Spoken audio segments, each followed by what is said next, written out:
All right, so we are joined by certified life coach Sanedra Walker right here in. Hello. Thank you so much for joining us today. I've got a room full here with me at Velma Jackson. We're recording this for our college career readiness class, and we're recording this Mm-hmm. for our friends at Germantown High School, Madison Central High School, Ridgeland High School, the Academic Options Center, and our YouTube channel. So thank you All again right. so much for taking some time for us. Thanks for having me. Oh, we're glad to have you. Now, before we get into all the meat and potatoes of what you do, just give us a little background of your education, your high school, college, and then moving into your career, because All right. we like to hear the different paths of the people that join us. Right. Okay. So about me, I did graduate from Wingfield High School in 2006. Yay for the Falcons. And then after I graduated from high school, I went to high school and to college where I majored in psychology. And then one thing about it, when I went to college and I was in a psychology class, I realized how the mindset. I was so intrigued by the mindset. So like, you know what? I want to do other stuff. Instead of being a psychologist, like I want to dabble into something else. So that's when I went into life coaching because I could, really focus on the mindset and helping others overcome and rewire their mind. Yeah, and that's something that is getting bigger because one thing, obviously I'm on the outside looking in, but in the Black community, in recent years, there's been a stigma on mental issues. There's been a stigma on Right. asking for help. We had a guest last week, and we talked about just because you admit that you have any type of mental issue, that does not mean you're crazy. It does not mean Exactly. dangerous. It does not mean you're sick. It does Right. not mean you're weak. And something you deal with relationships, mindset, and when these young people are getting ready to move, and in this case, I've got juniors with me, but getting ready to Mhm. move from be a senior or move into the college or the career force or the military, the biggest obstacle is not their intelligence. The Right. biggest obstacle is their mindset. It's their mindset. Talk a little bit about the way you prepare people for that, and some of the obstacles that you see, especially in the Black community. Okay. So a lot of times people have, when they hear mental health, they automatically think, oh, crazy or schizophrenia. But I want to, get down to the bottom of it. So exactly what is mental health? Mental health is a term where you describe your emotional state, your psychological state, and your social well-being. So basically your mental state is like how you think, how you feel, and how you socialize. So when you hear the word mental health, just think about how well is your mind? How are you processing life? And one thing about it, we live in this great world of social media, okay? And you got every teen, I ain't gonna say every teenager, but you got most teenagers on Facebook, Twitter, Instagram, TikTok, and Snap, all of it. And the things that they see constantly on a timeline is really shaping their mindset because they are still young, they are still young, learning. So when they see whatever is going on on a timeline and they see it constantly, it's really shaping how they think and how they will perceive the world. So if you see that, hey, it's good to do this, it's good to do that, and kind of go against what you believe in, but since everybody else doing it and it's popular, they tend to go through with that. And as they go on in life, then that they have regret because they were listening to what social media had to say. So one thing about social media, it's like a big opinion. Okay. And just because it says that on social media that you have to be a certain way, this way to be liked or loved, that doesn't mean that it really pertains to you because we all are different from each other. Every one of us is different from each other. And what works for some people may not work for you, and that is okay. You just got to find your own lane. It's okay to have social media. However, to be able to stand your ground and to stand what you believe in, that's the way to go because now you are separated from them. Like I see what you post, I see what you wrote, but I'm still gonna follow my lane because this is what worked for me. And I also have teenagers as well. I have a 17-year-old and 14-year-old. And so what I tell them also about social media, you have to be careful because especially for my daughter, she's 14. So when she see all these celebrities that she follows, they have like these long hair and all that other stuff, and how they will, wear provocative clothing. She sit there like, oh my, I would like to wear this, and I would like to wear that. Like, no, what you are seeing is what they want you to portray, what they portraying on social media. Whatever you are seeing, that is what they want you to see. But they not you not understanding exactly what type of life they are living. One thing about social media is that you are you are posting or reading people whatever they want to be, whatever they want the world to see. So you don't know behind the scenes. So it may seem like their life is good. It may seem like they have it all together because they look put together on the outside. But that doesn't mean anything. So I have to tell my daughter, like, do not follow that. Do not follow that. You know, just be you. They're gonna love you for who you are. And then another thing is that's when comparison comes in. And then, you know, it messes with your self-esteem. And there's also go back to mental health. How well is your mind? Because when you compare yourself to other people, it's definitely going to mess with you, and then it will lower your self-esteem, and then you become a person that you don't want to be. And then depression sets in, and then you end up doing stuff that you don't want to do because of that comparison. So, you know, dealing with teenagers and mental health, it definitely needs to be talked about because people really do not talk and touch on this subject because it's like, you know, they probably really don't know about it. So it definitely needs to be talked about. And I hope, you know, the stuff that I did say and I will say later on, you know, you teens will really, you know, take in what I'm telling you all because it would definitely help you out in life, especially, you know, as you go on to college. Yeah, and that's something that we've really tried to hit on is that for the kids that are going to college or there are free mental health services on these college Right, campuses. And again, that doesn't mean you're crazy, but it may help you deal with some stress. You know, right, and again, I'm not a mental health expert, far from it. I'm definitely not smart enough, but I also know that people can have things happen in their life that could be a trigger. You know, right, we don't choose who our parents are. We don't choose where we're born. We don't right, choose the talents that we're given. So we have to make the most of our environment. Things happen to people. right, That doesn't mean that you're a bad person. You know, right, bad things happen to good people all the time, but it shouldn't be an obstacle from your mindset once you get out of high school, once you get into right, that career. And then even if you don't go to college, a lot of these companies will offer mental health services to employees because they want their employees to have a good mindset. And then right, the military, they have mental health services for our military members. So it's important to make use of these resources because mm-hmm. you know an unfair stereotype is people say, well, I can't afford counseling. There are all types of resources where people are there to help you right here in the area and wherever you go, Right. those will be there. And I think it's important for people to understand that taking care of yourself mentally is just as important as exercising and everything else. Right. It is. And also about the mental health, especially in the Black community, is that they sweep it under a rug. You may know someone who dealt with some type of trauma and now they are reacting in a different way. And instead of just going to get help, they just deal with it. Oh, like, you know what, he's just crazy, or, you know, just leave him alone. They sweep it under the rug and then they never get help. And then when something happened, you know, it's full of regret now. But about mental health, I was a mental health technician at the state hospital. And what I do know about, you know, dealing with mental health and the mindset, especially in the Black community, is that a lot of times people deal with trauma. A lot of times trauma is the corporate behind them going, you know, like schizophrenia or having, you know, issues, depression, and suicidal thoughts. It is the trauma that they have dealt with, and because they don't want to, you know, they don't want people to label them as weak, so they don't ask for help. Because if you ask for help, they'll label you as a weak person. And I don't want to be weak. You know what I'm saying? So I ain't gonna go to counselor. Because just imagine if I tell my friend, hey, I'm talking to a counselor or I'm talking to a therapist or a coach. Why are you doing that for? You can't sit there and just get over it. A lot of times people say, hey, just get over it, but it's just not easy to get over it. Teach me the steps how to get over it. And then because they are holding stuff inside, it can definitely makes their mind unwell. And then it leads to other stuff that, you know, should have been stopped a long time ago. But because of the stigma that we have, they want to label you as crazy. They are scared to get help. But help is what you need, especially, you know, whenever you are going through something. A lot of times people will keep it balled in. They just ball it in because they don't want nobody else to know what they're going through. But if you go to someone else, like a therapist, a coach, or a counselor, they don't have to know you. So therefore, they don't have no judgment. You just tell them what, you know, what you're going through, and there is no judgment from them. And they ain't gonna sit there and tell her, hey, so and so, you know, John came in and tell me about this or whatever. Or Felicia had came in and said this. They're not gonna do that because, you know, they are professional and they're here to help you. So if you are dealing with any type of emotional trauma, not just emotional trauma in relationships or in your home, and you cannot go to your family and you can't go to your friends, you can always go to a trusted individual. You can always do that because we are here to help. Yeah, Definitely. and I think it's important, you know, don't let saying I don't have enough money be the deterrent. A lot of these places Right. quickly accept Medicaid.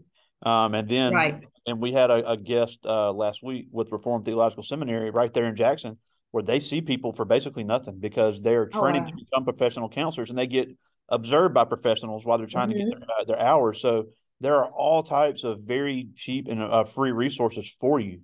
So it's Right. important, and if anybody needs to ask, I'll be more than happy to point you in those directions.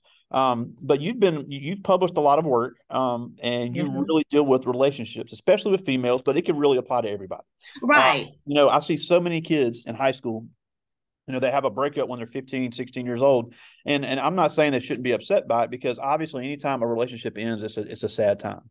But Mm-hmm. the what we see a lot of, especially with our social media age, is that people have these relationships that fail, and it affects so many other parts of their life. Right. I think it's also important to know, I was just telling some kids in here earlier, you're going to have your high school friends forever, but the friends that you have the most contact with are the ones you meet later in life. Right. That's true. Because I had a high school, I went to Madison Central. My high school class had around 500. Mm-hmm. And I still keep in touch with everybody when I see them. We talk and everything, but I keep up with maybe three on a regular basis, maybe, three, four. Mm-hmm. But those relationships you build later in life are the ones that are most important. And having obstacles where it doesn't work out when you're 16, keeping you from enjoying that is such an easy trap to fall into. Right, it is. Like I said, I have teenagers. I have a 17-year-old and I have a 14-year-old. My 17-year-old he's a dude, of course. So when I talked to him about his relationship, because he came to me one day, he wasn't crying, but he was upset. And he was like, "Mom, my girlfriend is talking to somebody else, and I'm just angry, and I don't know what to do, whatever." So because we have that open communication. So I just set him down, like, you know what, I understand you are mad, you just calm down, because we're gonna get to the bottom of it to make sure, because sometimes you can hear something that may not be true, or you see something, you got to calm down and really process it, in order to really think rational, right? So I told him, you know what, one thing about it, when you are in a relationship, especially in high school, things gonna happen, because they still learning how to, because like they still young, you still learning how to navigate this word called love. You still trying to figure it out yourself. So so you may deal with heartbreak at times, but that doesn't mean that life is over at all. See, the reason why, let me tell you why it hurts, even though like it doesn't even matter if you in elementary, heartbreak, it hurts. And the reason why it hurts is because you have formed this thing in your mind, like, okay, well, I'm going to be with this person and I like this person. And in your mind, when you are liking someone or you love someone, it creates a wire. Okay. And so once that wire is broken, your habit has changed, it hurts. So it's like it's no more. So now that it's no more, you are grieving what used to be. So it's okay. But one thing about it is that as time progresses and you begin to heal, you'll be okay with it. And so if you go through a breakup, or if they cheat on you, or something happens, just consider that as a learning lesson for your life, when you grow up and get married later on down the line. Because like you're gonna go through it. No one is exempt for no one. I went through it for years. I went through it. But I said to myself, I cannot continue to live like this, because I want to be here. I don't want to wake up and just be sad, or then lose my trust in the humanity. Like everyone is no good. Like I don't want to live like that. So I had to change my mindset. And once I changed my mindset and I started focus on healing, that's when I found out, like, you know what, I have to heal myself. Love yourself first. And when you love yourself first, and you take a step back, you will realize, like, you know what, this person is not for me. It's not good for me. I would take this relationship in a breakup. I would take that as a learning lesson on what to apply in my next relationship and what to look for. A lot of times people see the red flag. However, just because they like that person, they're like, you know what, I'm not going to worry about it, because hopefully they're going to change. And then it blows up and they never change. And then they dealt with the blows of heartbreak, because they want to dismiss the red flags even though it's there.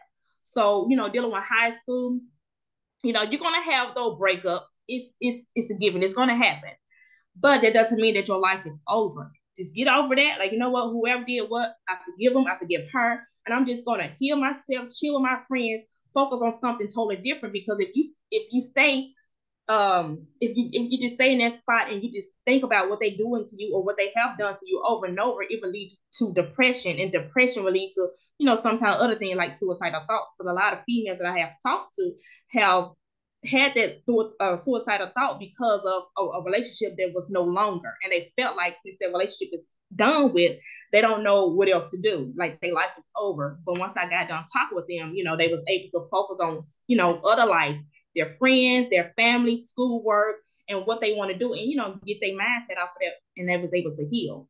Mm-hmm. Yeah, and the summer after my sophomore year of high school, we had a classmate that actually killed himself that summer over a failed relationship.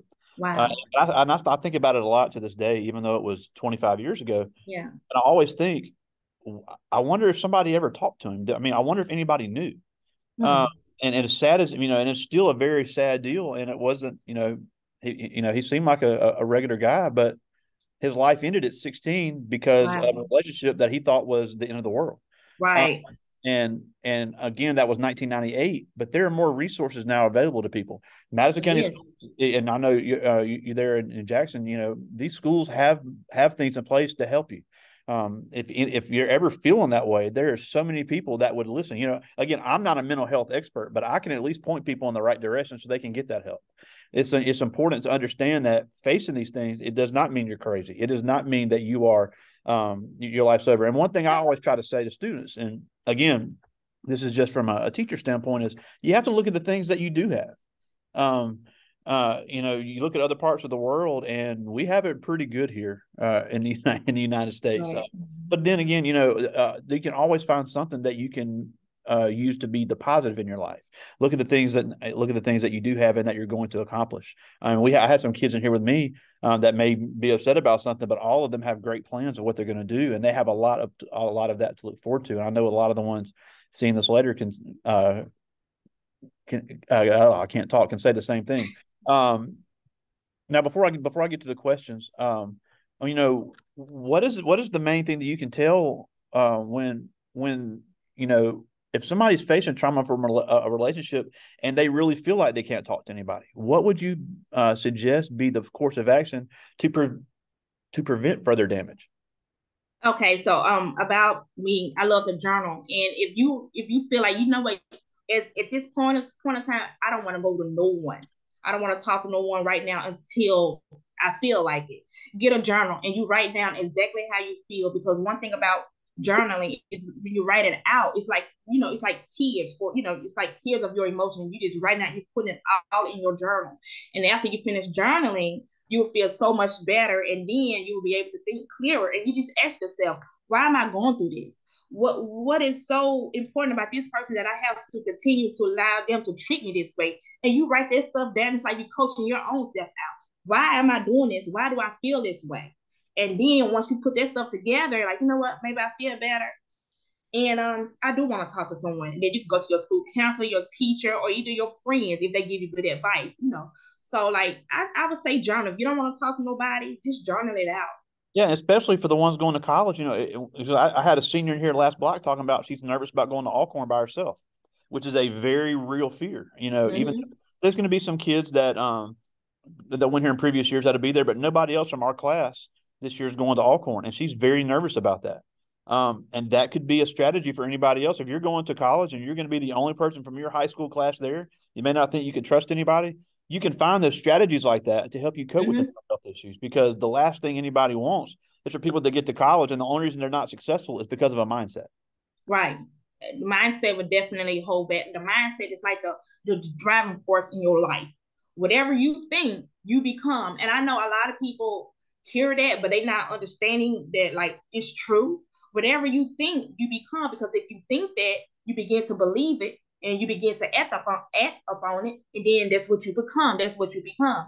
So, like the student who, afraid to go to college by herself, easy things she could just write out, why am I afraid? And then find other clubs. Okay, well, I'm sure there's going to be other people there as well. Maybe I need to get with other freshmen, or start a group of other freshmen and talk to them, or just get yourself involved in school before you actually get there, to get yourself acquainted with the people, and just to get yourself acquainted with the campus, itself. So therefore, when you go there, it would be a familiar scene, like, okay, it can lessen the fear, because I went there throughout the summer, so I know around the campus a little bit, so I feel much better.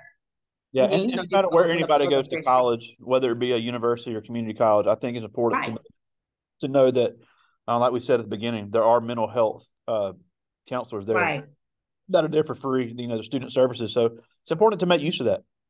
right. I mean, your scholarship pays for it. It's not going to cost you a dime. I think it's important to use that resource while you have it in college. Right. And do not be ashamed to ask for help, to go to your counselors. Even when I was in school, they did not, we had counselors, but no one utilized the services at all. So they were just there because no one knew that to actually go to the counselor to talk. We just thought counselor is the person who deal with our schedules and that's it. But they have so many other roles that they play in. Just go to your counselor. If you want to talk, they there for you. They got a degree and they're gonna listen to you and they will help. So just go to counselor, your therapist, whatever the school campus have on there, and just use your resources.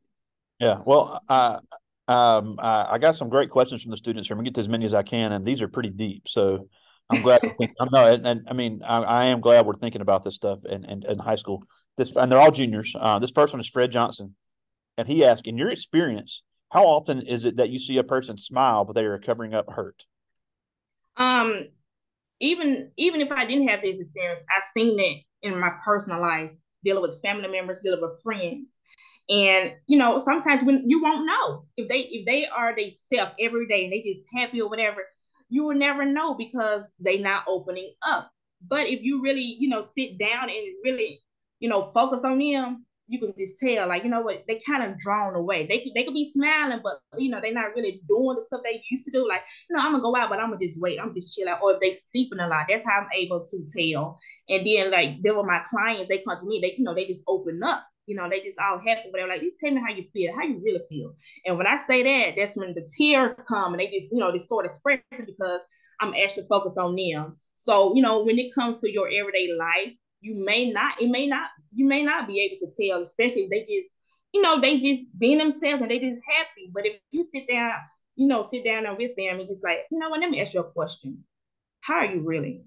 Is everything okay? How you feel? And when you get to that moment, sometimes they may sit there and cry. They'll be like, what? Let me tell you this, right? And they just, really tell you about how they went or how they feel. So, if you suspect that something may be going on, just sit them down and say, how do you really feel? Just tell me how you feel. And when you do that, they will trust you to open up because you are actually focusing on them and how they feel. But Absolutely. sometimes it can be difficult because people put on this good persona. Oh, I'm good. And, So you really do have to do some, focusing on it. So that was a good question. Yeah. And this next one is Carl Wilson. He's got two. I'm going to ask the first one first. He said, "Do you agree with the statement that African Americans struggle to deal with mental health?" Yes, I do.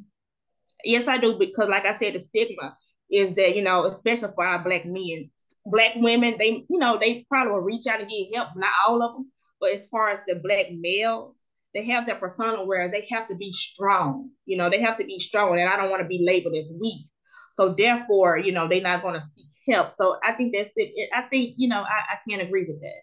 It is because they don't reach out because of the backlash they may receive from family members or from their friends, and they don't want to look crazy Yeah. in front of their peers. So yeah. And his second question is, what do you feel drives your passion in dealing with mental health? What drives my passions? Oh, it's been like that since I was a child. I have always been a fan of mindset, to see the way people act, why they act this way. I want to get down to the bottom of it. I always been that type of person. So it's like I was born with that passion, honestly. And when I was at the state hospital working there, I seen so many clients, going through a lot of different emotions there. And when I used to read their chart, it all started from trauma. So I'm like, what if they had someone to talk to, or what if it was dealt with at that time, and so like I was so intrigued about dealing with the mindset and how we react and how we act and how we think, how it shapes our life. So I was very interested in that, and that proved my passion to That's all. go into life coaching. Here's a very interesting question. This is Celeria Chesser. And she asked, does helping people always get easier or does it stay the same? Sometimes people have the same problems. Do you always give the same advice? No, I don't. I do not always give the same advice because everyone is different. So even though they may come to me with the same problem, this person may receive what I'm saying to them totally different from the other person. So what I do is whenever they come to me, I get all the information. Okay, what's going on? How you feel? What happened? Okay, and I give them opportunity to give me some suggestions. Okay, so what topic or what would you actually like to discuss on? Because life coaching, we just talking. I'm getting them actually to open up to me. So what area would you really want me to focus on? And when they tell me, I'm able to form out an outline from there, and I go from there. So everybody is different. So even though they may have the same issues, I go about it a different way. Someone may get offended if I say this, but if I say that to somebody else, they may like, yeah, you're right, you're right. So it just depends on the person, but everything is different. Now, I can say sometimes, people may, if somebody comes to you, hey, I had a help rate today. Hey, he did this. Hey, she did that. And I just sit there and have an outline. Okay, but you just deal with this and that. No, everybody is different. Everybody is different. And what task that I give one person is going to be a different task what I give the next person. Yeah, and then also, even though it could be a similar problem, that could be caused by different things. So you have to Right. It because of different things. I agree. You're right. This is a good one too. This is Harmony Williams, and she asked, "What would you consider to be the leading cause of mental health issues today?" The leading cause, mm, from my experience, I would say trauma. But then it can also be dealing with the upbringing of people as well. It's trauma, a lot of trauma is in a childhood area. And it can be not just, not just like sexual abuse or physical abuse, not just that, but also the trauma that they experience in their house. They may went through their parents may went through a divorce, and it did something to them, and it shaped their mindset about marriage or about relationships. Or they may feel like, okay, well, I'm not good enough because my parents, they're not together no more. So it could be divorce, it could be sexual abuse, it could be physical abuse, it could be mental abuse. They may have you're being called stupid. Like, if you do something wrong at home or at school, whatever, you got your older adults that you respect. They may, you stupid, you crazy, you doing this, and it's shaping your mindset. So, like, so I think the leading cause will be trauma. Yeah, Trauma. and that's a good point because it's not always physical. It could be Right. I mean, Verbal.